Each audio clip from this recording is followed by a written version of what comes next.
नमस्कार मित्रांनो, आज आपण बनवणार आहोत लाहोरी फ्राय चिकन। तर त्यासाठी लागणारे हे सगळे इंग्रेडियंट्स एकदा तुम्ही बघून घ्या, नंतर मग आपण सुरू करूया। चला तर मग आपण बनवायला सुरू करू। त्यासाठी लागणारं 1 कप दह्याची वाटी, थोडीशी कोथिंबीर आणि नंतर त्यामध्ये थोडंसं टाकूया आपण जिंजर गार्लिक पेस्ट जी आपण बघितली आहे, जी दाखवली आहे। त्यानंतर थोडंसं टाकूया आपण त्यात कढीपत्ता, लाल तिखट, धना पावडर, हळद, किचन किंग मसाला आणि मीठ। आणि हे सगळं आपण व्यवस्थित मिक्स करून घ्यावे, कारण की हे आपल्याला मॅरिनेट करण्यासाठी ठेवायचं आहे त्यासाठी। नंतर आपण हे जे चिकन धुतलेले ते त्यात टाकून घेऊया।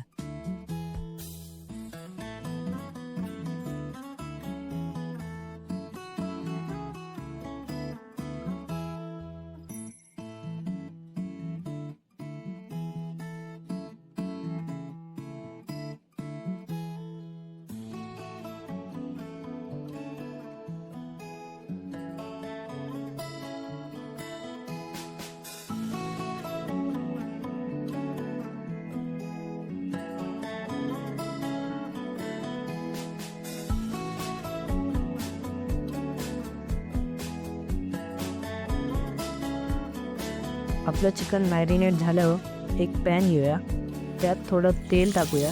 तेल थोडं तापलं, जे आपण मॅरिनेट केलेलं चिकन आहे त्यात हे फ्राय करायला ठेवूया।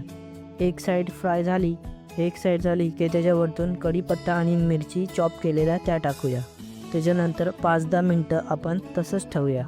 5-10 मिनटं झाल्यावर आपलं रेडी आहे लाहोरी फ्राय चिकन।